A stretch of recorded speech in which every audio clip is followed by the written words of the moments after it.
Once upon a time, two friends joined forces to bring you the best in horror entertainment. Brian from the north, Tim from the south, each bringing their own unique perspective to the horror community. Movie reviews, Blu-ray releases, beer pairings, games, and more. Welcome to your new home for horror. This is Civil Gore. Hey there, everybody. Welcome to the Civil Gore Podcast. I'm your host, Tim. And this is Brian. And finally, this is going to be the last dismemberment of the week after week variety, because I feel like because we had to break up October so many parts, it seems like every week we've been doing dismemberment like in the old days when we used to have it in a regular episode. Yeah, November's going to be a lot lighter month. Thank goodness. I'm ready for a break after October. Yeah, you know, it's lighter, but there's a couple of really solid titles. That's the thing, and it's like a good percentage of purchasable titles, though. I think very strong picks of the week every week this month. Yeah. I would say. All right, well, let's get right into it. These are our Blu-ray releases for the week of November 1. And first up is from Cinedigm, the Sharknado Complete Collection 2013 and 2018, which includes Sharknado, Sharknado 2, the second one, Sharknado 3, Oh Hell No, Sharknado The Fourth Awakens, Sharknado 5, Global Swarming, and the last Sharknado, It's About Time. This one, I'm not sure I need to watch these again, but this is a great collection if you don't have any of the Sharknado movies. No, do we end up doing it, or do we pull it from the Summer Slaycation? I remember one time we had it scheduled, but I think we pulled it, right? We never did it. Yeah, we never did it. I watched all of them. We might need to do it. It's 6 movies. That's a decent... That is a decent franchise. Yeah, I mean, 3 and 3 each week. My only concern with doing those is they're pretty much all the same. I don't know how much you would talk about them. True. Well, I mean, you know what? I think the comparison point would be the different, like, cameos and... Yeah, probably so, yeah. And stuff. I think it'd be a different type of dismemberment. Like, I think Slaycation. I think we'd have to rank them each week. Like, we'd almost have a different criteria. Like, we'd have to do that. We'd have to write on the puns they use and stuff like that. But yeah, because they are essentially 6 movies of the same thing. I mean, they were more made for the event, for the live tweets. Like, pretty much, that's what these movies were made for. I mean, this actually, it's funny because this was this may have been really a push to where now as like the tweet along has become such a big thing. I mean, I remember, I think it was Sharknado 2, right, where they first did that tweet along, because it was so popular. So yeah, in a way, it was kind of ahead of its time. Yeah, in a little way, 2013, because it really did. It was one of the.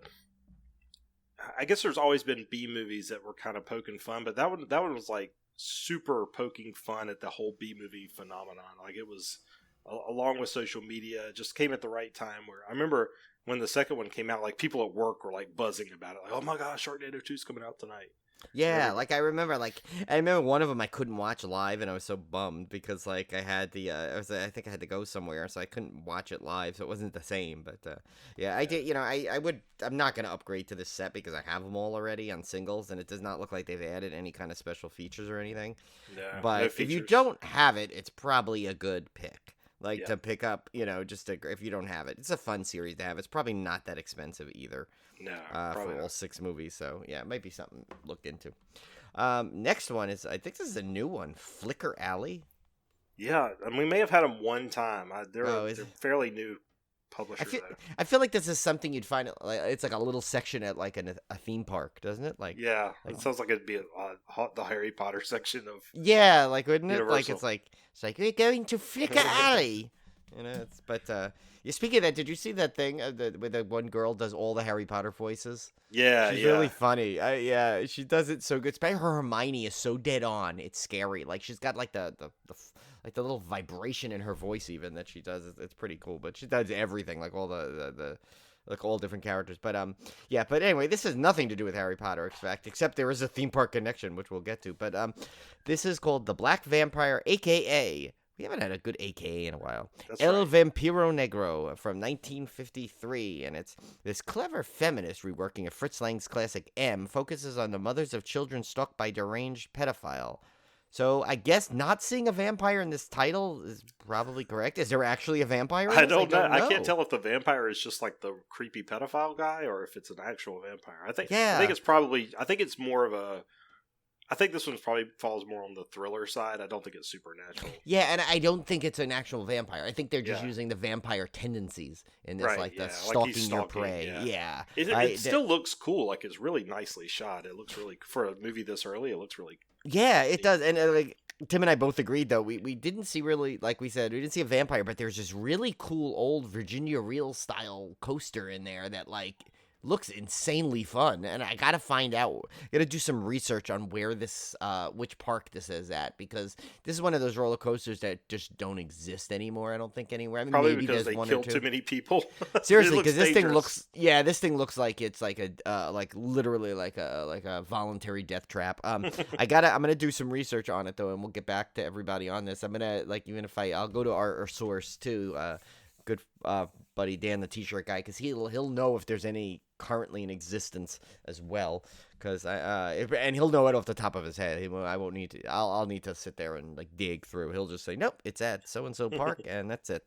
I got to see him. Actually, I'll talk more about it in our next regular episode. During our first chop, I'll talk about my Lake Compounds review, which will be probably as glowing as the Halloween review for some other reasons. But it was good to see him, Beardman, Aunt Sue, and Drew.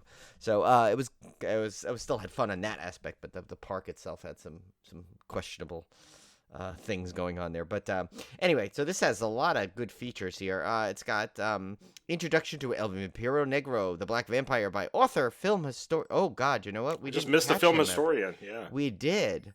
But anyway, so I'll kind of look him up. Yeah, because this is weird because the way they wrote him, he's a author, film historian, and noircheologist, which pretty much doesn't need. I mean, that's pretty good right there. I That don't really threw need me, to do yeah. much. But I did. But if I googled him and Eddie Muller, and once again, he had a rough growing up in school because everyone, of course, kept calling him Eddie Munster, and he didn't like that. Probably because, but he did have that weird like widow's peak in his hair for some reason. So really, he kind of brought it on himself. But also being an archaeologist is a great description already. So we really didn't need to do much on him. Next one is The Three Faces of M, a critical comparison of three versions of M, produced by Stephen C. Smith and writer and film historian Alan K. Rode, which I did. I will go through the two film historians in this group after I read them all. And featuring interviews with writer, film historian Imogen Sarah Smith, biographer Patrick McGilligan. I don't know. I just want to say, if he was a film historian, you already know where that would be going. Yeah, he would be trapped on a desert island. Yeah, exactly. Biographer Stephen Youngkin, film critic Beth Accomando. Oh my God, why couldn't these all be film I historians? know, they write themselves. And then look, Eddie Muller and Alan K. Rode. So that's funny because Alan K. Rode is a historian up there, but he's just a critic down here, and so is Eddie Muller. I think that's where we got confused with the Eddie Muller not being he's got all these titles. I mean, think about it: author, film historian, critic, archaeologist. He really wanted it on the action. Yeah, he jumped in. But anyway, so I did find out about the two film historians that were mentioned in this group. And it was Alan K. Rode. And Tim, I don't know if you know this, but he tried to open the first ever film historian bar. And of course, he thought a great name for it would be Roadhouse. But he was promptly sued by United Artists Pictures. But so then he decided, though, he's like, you know what? I'm going to take my failed thing and write a book about it. And the book, he called it The End of the Road. So yeah. So he took his failure and changed it into prosperity. I mean, I think that sold a whole 30 copies. So then the next one is Imogen Sarah Smith, and all I could find was her. She had a very interesting path. Apparently, she was in the independent wrestling circuit, and she started a faction called Imageneration X. So, yeah, only wrestling fans would get that. So I know Cody is a wrestling fan, so she'll probably get a chuckle out of that. Everyone else will be like, what is Brian? What is wrong with him? But yeah, so that's our other release. And then the only thing left is our pick of the week, because this is a small week. Yes. So pick of the week is Piranha 4K Collector's Edition. This is coming at you from Shout Factory, 1978. The secret government project involving the breeding of mutant piranhas gets way out of hand when the piranhas are accidentally released into the lake of a nearby summer camp. This one scared me to death as a kid. Yeah, and this is the original, by the way. This is not the Bube Fest that came out later. This is the 78. Yes. This one has a 2-disc set. First one is a new 4K restoration from the original camera negative. That was a brand new restoration, by the way. Audio commentary with executive producer Roger Corman. Those are always great. An audio commentary with director Joe Dante and producer John Davison. And the Joe Dante commentaries are also great, too. Oh, yeah, his are always great. He's actually one, like, if you ever see anything, even, like, clips of him doing, like, little things, he just gets so excited and into it. Yeah, Like, he's like, very good. Yeah, he's one of those filmmakers that just love the craft so much that he can't help show the emotion of it.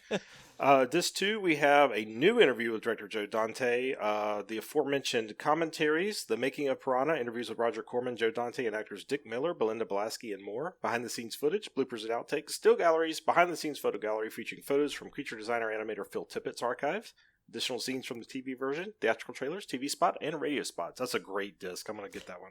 Yeah, and this was actually such a good movie. The second one wasn't as good, but this one was really good. I remember. Yeah. Oh, we also had 2 reissues. I forgot. I'm sorry, not 2 reissues. It's a double feature reissue of Evil Dead 2 in a 4K double pack. If you want. I swear to God, I think that Evil Dead, all the Evil Dead, all 3 of them really have had some of the most releases I've ever seen in my life. I mean, I'm sure there's somebody versions. Out there. Yeah, that collects every version that comes out. I'm sure. Yeah, I probably have 20 titles of it. It's not me, but I do have several versions of it. But like, I mean, even Army of Darkness had a few versions. So, the director's cut, the bootleg cut, the regular theatrical version is out there, and the Book of the Dead versions of each of the movies, and it's like I would love one time just a definitive Evil Dead thing. And I think there's another one coming out, so maybe there just needs to be this mega, like, imagine Shout Factory just took it and did like one of those like Friday the 13th where they have the whole show, all the movies, every special feature, every version. That's what I think the next version I think I will have to buy. That would be cool, yeah. Yeah. All right, so to recap, November 1st, we had Sharknado, the Complete Collection, The Black Vampire, a.k.a. El Vampiro Negro, 1953. And then our pick of the week, Piranha 4K Collector's Edition, Shout Factory. Grab that one. That's a good one. Yes. November 8th, we're coming up on another, darn good pick of the week. I can't wait to get to that one. But first up, we have Lionsgate Devil's Workshop from this year. A struggling actor spends a weekend with a female demonologist to prepare for an audition. This one looks pretty good. Yeah, it does. I mean, it's and it's like, it looks like, just for the trailer, it kind of looks like it'd be one of these movies where you're like to the main character, like, why are you getting involved in this kind of a thing? But it's Rhoda Mitchell kind of tempting you. That's tough. To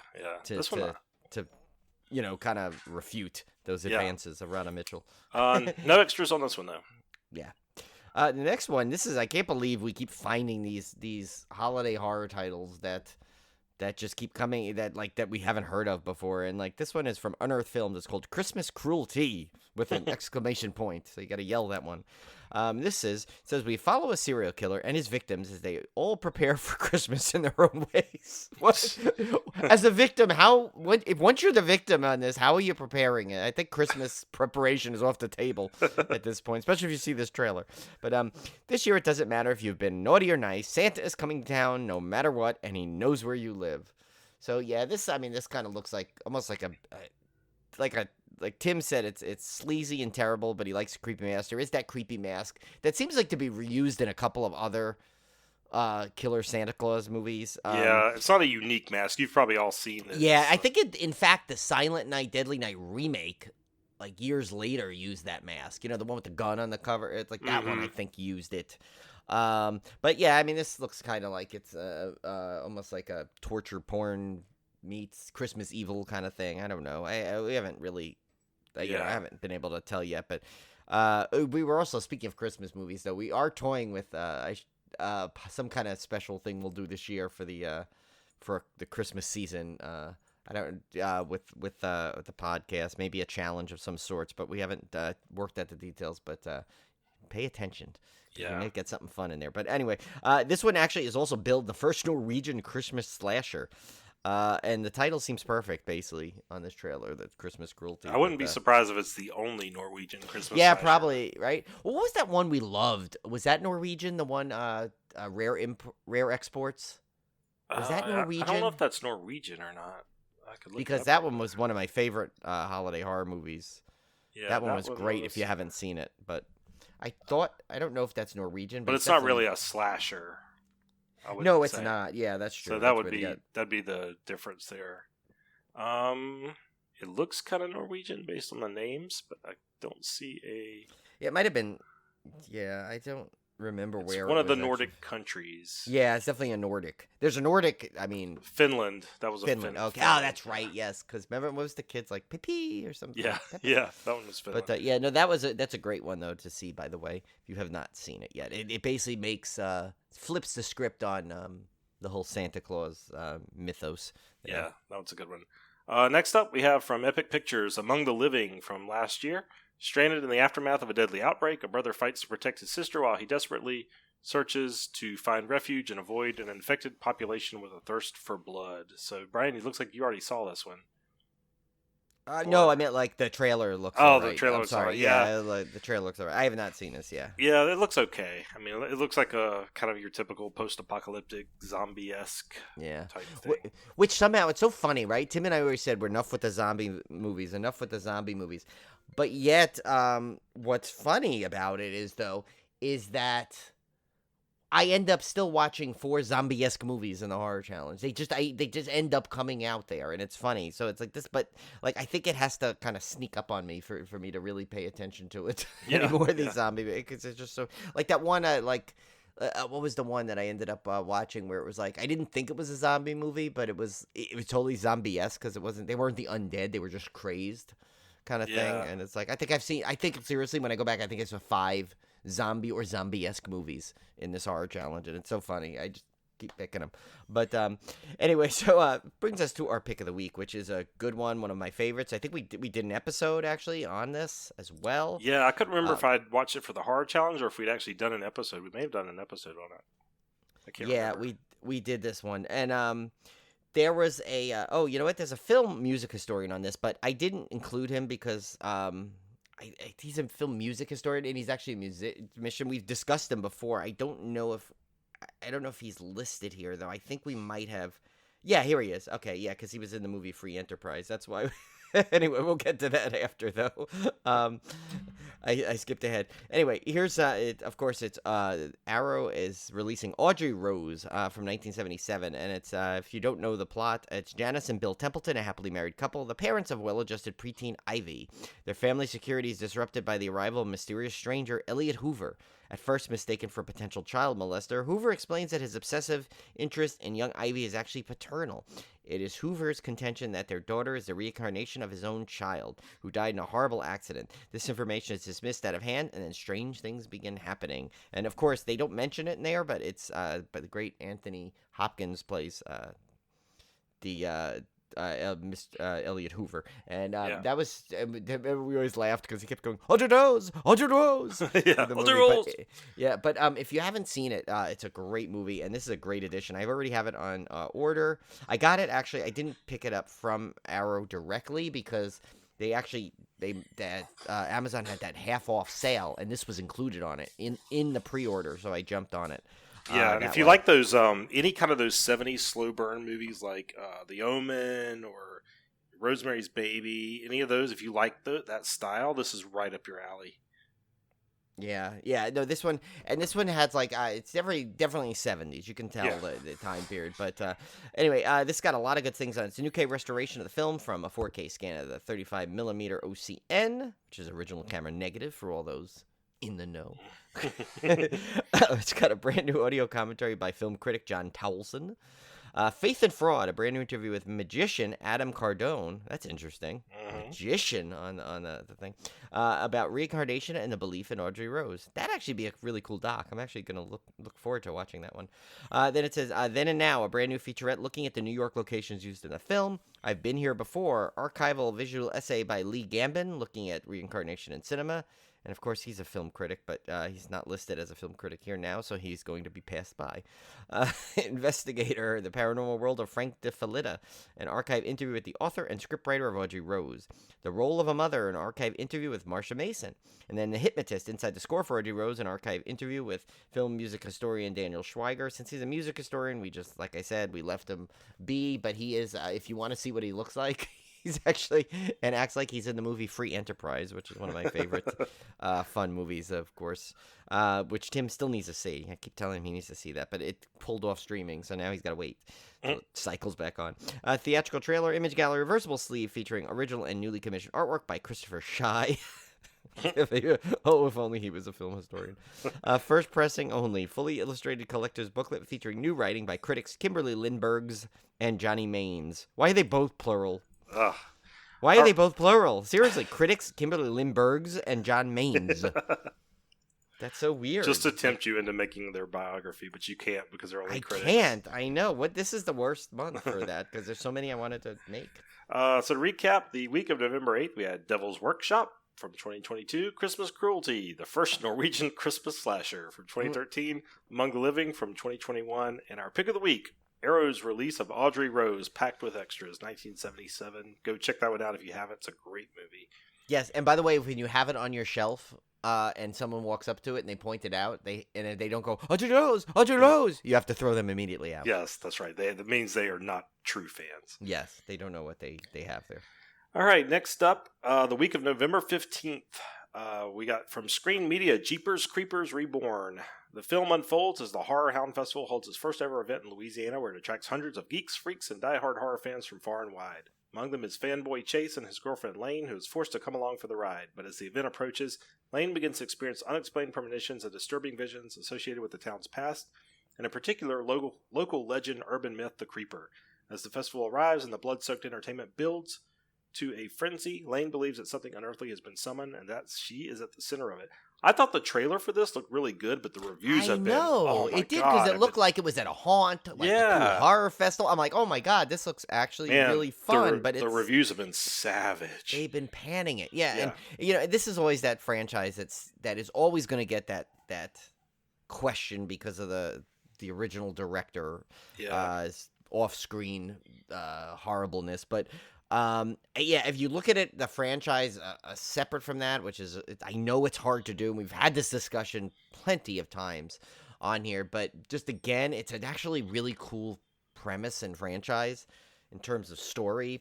And this one actually doesn't look bad. I'm not gonna buy it. I'll probably watch it on streaming, like I did the third one, even though it stinks because now I kind of have this like half collection, and I'm like, I already spent the money on the first two, so I can't get that back. But yeah, it's. I mean, I would give it away. It's got Dee Wallace in it. I know she's not in the trailer, but I saw her in the IMDb for it. So Dee Wallace always elevates a movie. So yeah, no extras on that one though. Yeah, no, except maybe just Dee Wallace's joy is on it. And next one is a Shudder one, RLJ Entertainment, and that's Allegoria from. And no, it's not Civil Allegoria. We don't know what that is. Just Allegoria.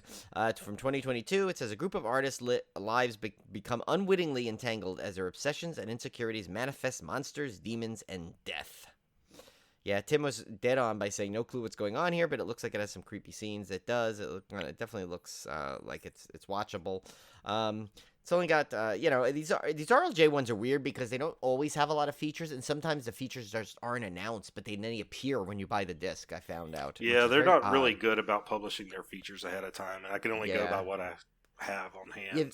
Yeah, they're kind of like very low maintenance. They're just like, people, they're going to release it. They release it at a very good price point. I just don't think they bother to promote it because I think they know, it's still on Shudder, so, if anyone buys it, okay, good for us. That's gravy. Yeah. Well, they are owned by Shudder, so I don't know that maybe Shudder just emphasizes their streaming service, and that's just kind of just like you said, just the cherry on top. If somebody buys it physical, so be it. Extra couple of bucks. They're not going to spend a ton of money on promoting it. Yeah. It does have two features that they do list, which is interviews with the cast of Allegoria and cast Q&A with American Cinematheque at the Los Angeles Feliz 3 Theater, co-presented by Beyond Fest. Next up from Lionsgate. Lionsgate's really been putting out some discs lately. The Inhabitant from 2022. A series of supernatural events reveal a dark truth behind a tormented teenager. This one looked interesting because of the cast alone. It has Odessa Azion, or who was on I hope I'm pronouncing her name right. She was the one that was in starred in the new Hellraiser. Promise, by her next movie, we'll get her name right. and a Civil War favorite, Dermot Mulroney. or Dylan McDermott, we're not sure. Muldermott Dermoni. We don't know. We don't know. No, this is Dermot Mulroney, but he may be Dylan McDermott. Just I don't know. It could be. Yeah, we're not sure. We don't know if he's bringing us burnt pumpkin pie this time either, but this one back a couple years ago. Yeah, that's like real inside. This is got a a Lizzie Borden connection, which I'm always interested in. Yeah, that's what's cool. It's like they stay at the Lizzie Borden house in this movie. So. So it definitely, like, anything like that, when they add like they do like an interpretation of a lore of like that, I'm all in. So it's like, and then with this cast already, I'm in. So yeah, no extras on that one though. Yeah, that's what is that? Lionsgate's hit or miss with their yeah. things too. Sometimes they'll throw a couple on there, but yeah. But I think Brian, they're about releasing the movie. you get to take the pick of the week, which I had not seen this trailer before. I had not bothered to look it up, and after I saw the trailer, I cannot wait to watch this movie. Yeah, I mean, this is the it was made actually at the same time as X, and this is the prequel from Lionsgate, and it's Pearl from 2022, and it was one of these ones where it's like he surprised everybody and just secretly filmed this and then showed it at, like, I guess at one of the premieres of X. So, but for the rest of us who were not there in attendance, it released in the theater, and now it's coming home for us to see it. Definitely want to see this because Mia Goth was incredible in X, and she's probably amazing in this. But in case you didn't know, it's trapped on her family's isolated farm. Pearl must tend to her ailing father under the bitter and overbearing watch of her devout mother. Lusting for glamorous life like she's seen in the movies, Pearl finds her ambitions, temptations, and repressions all colliding in this origin story of X's iconic villain. And if you've seen X, you're probably really interested in Pearl's backstory because she's definitely an interesting villain character in X. Very unconventional. Unconventional. It's not really a cliched villain. It's very. I know Tim had his issues with the elderly kind of thing in it, but maybe this will make him feel better about it if they see that she was just as villainous, or what drove her to being a villain back then. I want to watch this one and then watch X again, I think. Yeah, because X has been actually on cable. Like, it was on the other day again. I was watching some of it. That's really solid movie. Yeah, this will be a nice two movie watch here. It's got Time After Time featurette, Coming Out of Her Shell, the Creation of Pearl featurette, a teaser trailer, and a theatrical trailer. All right, so to recap the week of November 15th, we had Jeepers Creepers Reborn from this year, Allegoria from this year, The Inhabitant from this year. Actually, all these are from this year. Yeah. And then our pick of the week, Pearl from Lionsgate, which I am very looking forward to, the prequel to X. All right. November 22nd is our big week. This one has 8 releases. Some good stuff here. Really good stuff here. The first one up is one I did not know about until I was putting together the Dismemberment. Now I'm dying to see it. It's from Cinedigm, and it's called Pennywise, The Story of It from 2022. Pennywise, The Story of It is a feature-length documentary from the makers of RoboDoc, the creation of RoboCop, and You're So Cool, Brewster, The Story of Fright Night, featuring over 40 interviews with the cast and crew, including Tim Curry of Tommy Lee Wallace's 1990 TV classic Stephen King's It. This documentary will explore the legacy of the show as well as the cultural impact that Pennywise has had on a generation of fans. With hours of never-before-seen behind-the-scenes footage and exclusive photos, Pennywise will be the ultimate celebration of this much-loved classic and will also be a lasting tribute to the remarkable work of one of cinema's greatest character actors, Mr. Tim Curry. And I have a gripe, though. As much as I want to see this, why are the cool things they did, RoboDoc and You're So Cool, Brewster? Why is this just the story of it? Why didn't it be like It Happens or something? Yeah, they should have made a clever. Why no funny title for this one? I don't know. This one, there's a great trailer on YouTube though. Look it up. It's really sold me on this documentary. This has some special features, the extras of it, the legacy continues, a deeper look at the music, the book cover, childhood phobias, and Georgie, a short film. So yeah, that one looks really great. Yeah. Next one is from Shout Factory, the Company of Wills 4K from 1984. So it's a second directorial effort from Irish director Neil Jordan. The Company of Wolves is a psychologically themed retelling of Little Red Riding Hood from a Freudian and slightly feminist angle. Angela Lansbury is grandma. Oh, sad. She just she's passed. So it's R.I.P. and the great Angela Lansbury, who tells her granddaughter strange stories of a handsome yet heavily eyebrowed strange men. Spouses who disappear during the full moon, and Storks and Eggs. Also starring David Warner and Stephen Ree. So that's an interesting cast there. I know Tim said he saw this many years ago, and I think I did too. I kind of remember it, but it's been so long, like I don't remember it enough. So I definitely want to re-see it.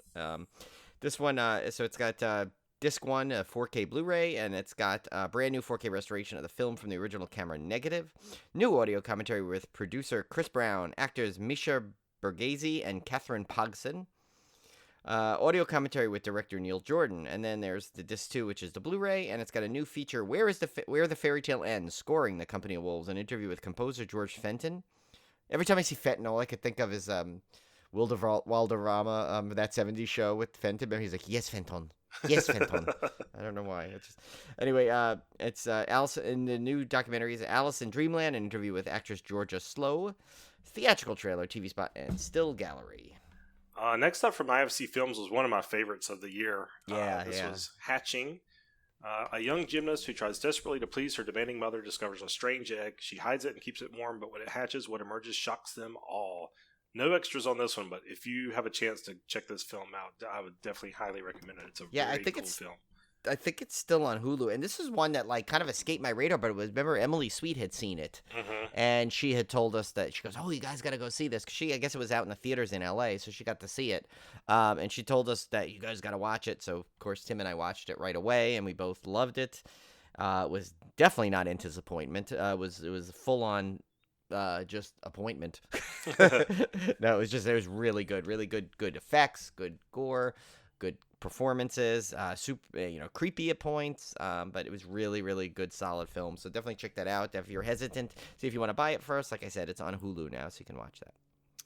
No features. Okay, next one is from Kino Lorber. They're back. They're tired of being in the shadows of this month after all their ones last year, and they have The Blood Beast Terror from 1968. Horror icon Peter Cushing stars as Inspector Quinnell, a Scotland Yard detective sent to a small town in the English countryside to investigate a series of suspicious deaths. Has there ever been just a TV series just based on Scotland Yards? Because I know Scotland Yards is heavily represented in hundreds and hundreds of movies. I'm sure there has been. But like, wouldn't that be cool if there's a movie just called The Yard, a show The Yard? It's all about like like they do it now, but it's like 70s Scotland Yards or something. That would be cool. Yeah, that would be really cool. Someone needs to. I don't mind steal it because I got too much other things I planned. I don't have time to write it. But Tim said Peter Cushing. Enough said. And I wrote this movie looks cool and probably smells incredible. Probably does. Of course, because what is he again? Lavender linen lace. Lavender linen. No, that's right. No, not leather and lace. That was a Stevie Nicks song. Lavender and linen. Lavender and fresh linen. Fresh linen. That's what he smells like. Yeah. So that'd be interesting. He's basically got that laundry theme going there.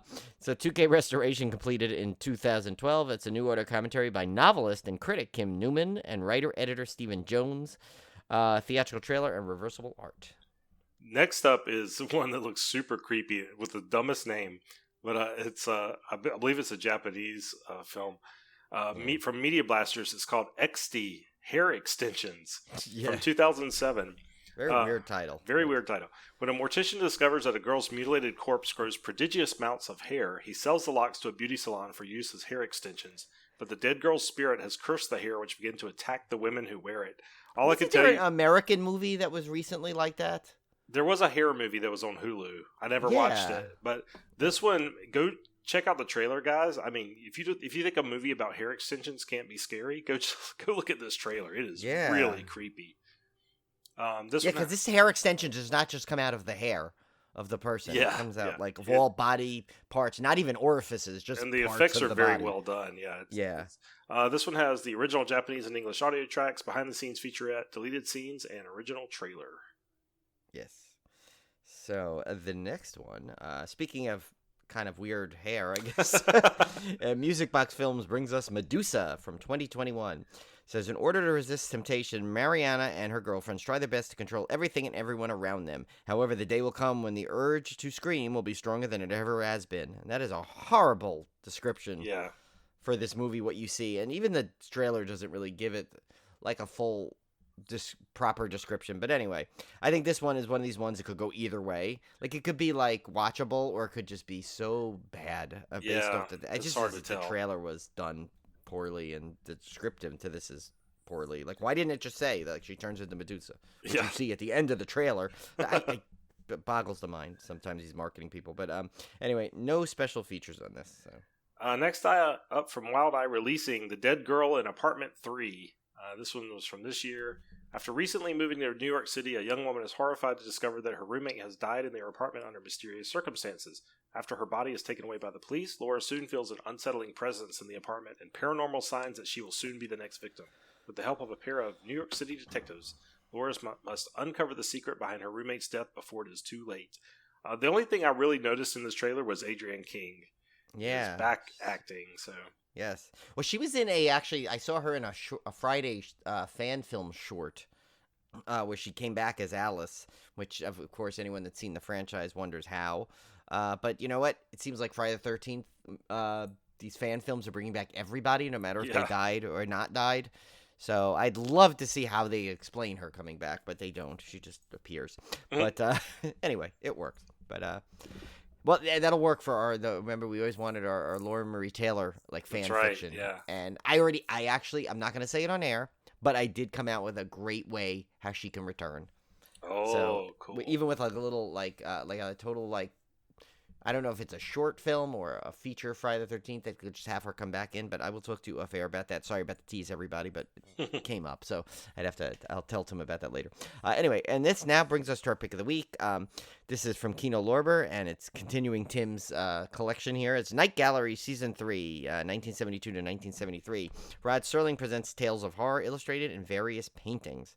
And I need to get, I have the full set on an old DVD set they came out with, but this is definitely worth the upgrade because Tim said the quality on it's really nice, and the commentaries are all new. Right. I need the commentary. Yeah, this is the last season. They only had 3 seasons. Oh, that's right. So yeah, it's I may just wait because to see if Amazon does one of their buy all together ones sales maybe. Yeah. So I'm gonna keep an eye on that because around the holidays, hopefully they'll have something good. 2K Masters of all episodes, new and updated commentaries for all episodes. The Syndication Conundrum Part 3, a new look at the show's troubled second life in reruns. A featurette by film. Oh no, we have him. Film historian by Craig Beam. Of course, he was the one that did Beam of Light. But I forgot the other details with him. I gotta scroll here because I didn't put him. I didn't copy his. Yeah, I forgot to highlight him in the thing. Yeah. Oh, here. Oh no. You know what? Oh, no, it's Justin Beam. Yeah, Craig was. So I got the Craig here. Craig was the top of all of his classes and an expert in his film historian duties, so they often refer to him as the beam of the crop.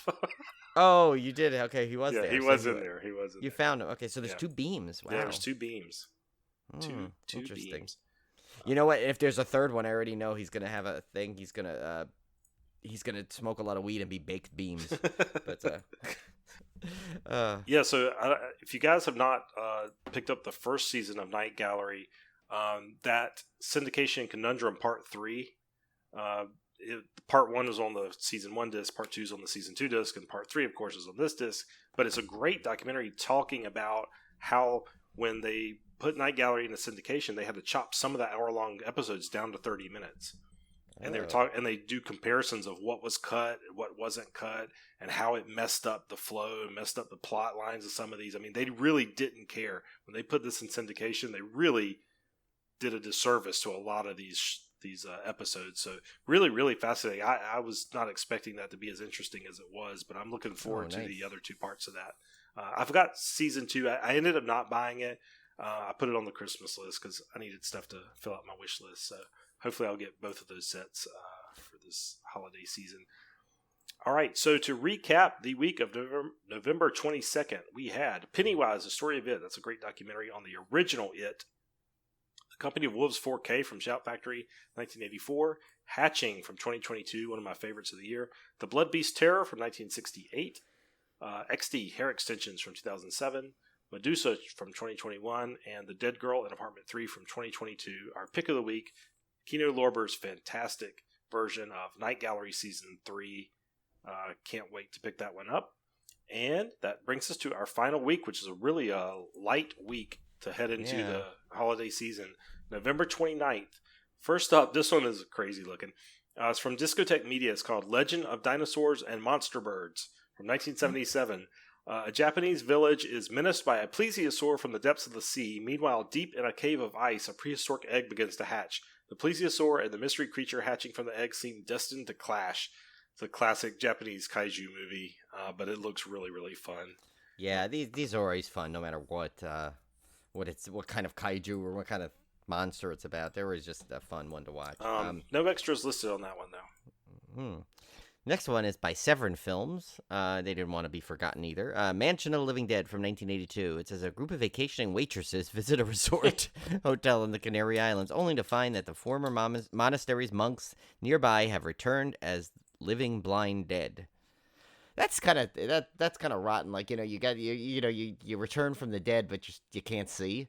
So you're just kind of like, you don't even get to like really come back from the dead. You now have an impediment. You can't see. There's an interesting piece of trivia on this that I was reading on the wiki page. It says it's a 1982 erotic horror film written and directed by Jesus Franco, said to be based on his own novel, which never existed. Oh my God! It's based on a book he never wrote. That's pretty cool. That's interesting. Yeah. Weird trailer too. They just picked a random scene. Yeah, they just did it, and it didn't it was without a context. It's extra confusing. Yeah. So our pick of the week here is from Wellgo USA, Train to Busan 4K from 2016. Of course, it's one of our favorites. We talk about it all the time. While a zombie virus breaks out in South Korea, passengers struggle to survive on the train from Seoul to Busan. This one did not have special features listed. I would not be surprised if there are some on it when it releases, but sometimes when these are, we're doing this dismemberment kind of 4 weeks in advance, sometimes they don't have the features finalized yet. Yeah. So, or at least not for publication. So don't be surprised if this one has some extras on it. But 4K is definitely worth checking this movie out. And if you have not seen it yet, I go on record saying it's the best zombie movie of all time, and that's me. I'm not a big, Tim and I have said our love and hate relationship with the zombie film genre here, but this one, because this one totally blew me away when I saw it, and I thought a zombie film just couldn't give me any kind of emotion to it, and this one has all the emotions in it. It's so well done, and it's actually the zombies are super. They're the fast ones, so I know there's fast, slow zombies. These ones are fast, and they do things that a lot don't do. They do these weird flip ups and contortions, and they added the element that if they can't see you or they can't hear you, right? They can't. You have to, so you can sneak, or you can sneak by them if you're quiet and they don't see you directly. So it's added that little element to it, which is kind of cool. But yeah, this is my favorite zombie movie of all time. And I know some people say, well, what about Night of the Living Dead? Yes, Night of the Living Dead is a classic. It will always be a classic, and it's probably number one on I'd say at least 95% of the people's lists, right? But to me, this is number one. So. Yeah. Jeff Whitmire agrees with me, so he'd be at that table with me, the prove me wrong table. So. With your little cup of coffee, prove me wrong. Yes. Yeah, and Tim, you'd probably be. I think you'd be there too. I probably would. I mean, if I had, I've seen Night of the Living Dead so many times. If I had to watch one or the other again, I would definitely pick Train to Busan. I just from, I guess, familiarity. I've seen Night of the Living Dead so many times, I'm almost tired of it. But there is a great Night of the Living Dead board game, which is a reskin of the Zombicide game, which is Zombicide is a great zombie board game. I have the second edition and the 2 expansions that are out for it. But they made a Night of the Living Dead version that has all the characters from the movies, and it plays out the scenarios from the movie. So I kind of want to get that at some point because that's a great game system. Can I just say something real quick? It's so off topic, but I accidentally clicked when I was trying to scroll. I went onto our film historian pages, and there's some here that I don't even remember that I came up with. And I just found this one, David Collette. It says his friends call him Decal because he's the one who always sticks around. I don't even remember creating that. That's how many we have. That's how many there are. Cody's tome is going to be amazing when she finally produces this. It'll be sold on the Civil War website. Yes. All right, so to recap the week of November 29th, we had Legend of Dinosaurs and Monster Birds from 1977, Mansion of the Living Dead from 1982, and our pick of the week, Train to Busan 4K from 2016. Yeah. That wraps it up for November. We don't have to do another dismemberment this month. So. And actually, I did notice the Legends of Dinosaurs and Monster Birds. Does that sound like something that would be a 70s folk songs? Like, dinosaurs and monster birds and other silly things. Can't you see one of those like those guys singing that. It's like like a you know, like little deep, folks. yeah, it's like a deep cut on a John Denver album somewhere. Yeah, like I don't know. I could just see it like being like almost like a Puff the Magic Dragon kind of song. Like you know, like a lost '70s kids show, and there's a guy. yeah, like can't you see? Yeah, I know. I think we need to. Oh, you know what? I'm getting Jeff Whitmire on this. Yes, you gotta get, That's right. yeah. We do have basically a resident Songsmith. music music producer, songsmith, singer, whatnot, whatever. He's very talented, basically. So I'm gonna actually send this to him and say, "We have your next task." I mean, I Yes. give him 90 a week, I swear, I think. But this one is gonna be good because I could totally say. But I'm gonna tell him it's got to be in that style. It's got to be. It's got to be in that kind of '70s children folk singer. Style. Yeah, like Puff the Magic Dragon style. Like think Peter, Paul, and Mary meets John Denver. Yes. Yeah. There you Meets with the Jeff Whitmire touch. Yes. Okay. All right, guys. We will see you back here next month for our December Discmemberment. Take care. It'll be a December to dismember. Yeah.